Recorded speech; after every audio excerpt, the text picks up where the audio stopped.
Welcome back to the list. Something very unusual is happening when it comes to our nation's commitment to the war in Afghanistan. This week, President Obama got a $59 billion emergency spending bill that he wanted, but he had to go around 102 Democrats who were trying to block it.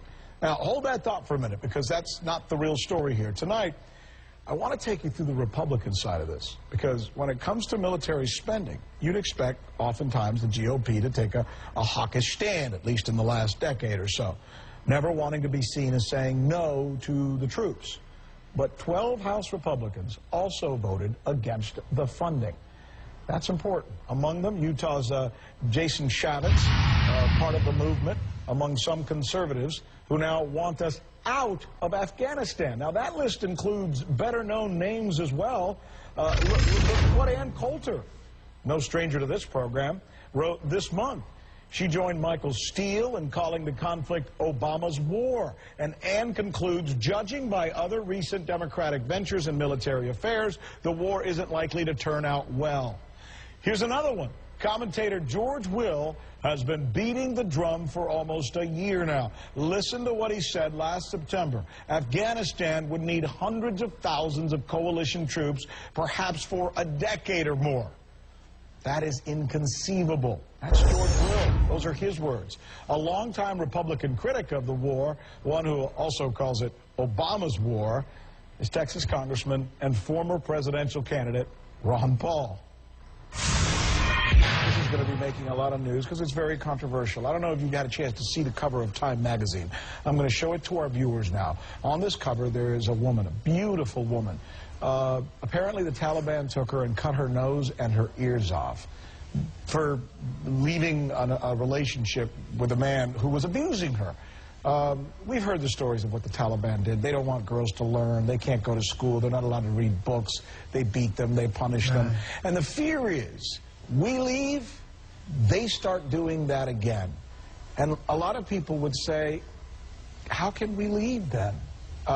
Is that okay with you? Well, it's not okay, but the alternative isn't any better, because if we leave or stay, there's still going to be more killing. I think there's more killing when we stay. And worst thing, it wasn't just the Taliban and their Sharia law.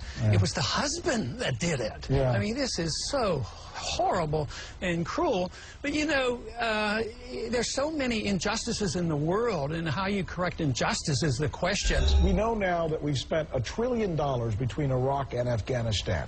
And you're starting to read suggestions now in American newspapers that what it costs to keep one soldier over there equipped for a year is tantamount to what it would take to keep 20 schools running there for a year. Now, you know, you start doing the math and you say, well, so would you be in favor of shifting the emphasis from a military emphasis to something more of a Peace Corps type emphasis, where we send Americans in there to help them? But then that too is kind of nation building, isn't it? Yeah, it is. And from my philosophy and from the Constitution, I would say no. But I had a conversation today with Barbara Lee that disagrees with me, but we agree on the war, stop the war and do more of the social help. And I said, you know, the one position I have is if you can cut the money from the war and save some money and actually cut the deficit, and you shift it to that type of activity, I would support that as a transition. I wouldn't endorse it philosophically, and I don't want to start a new program.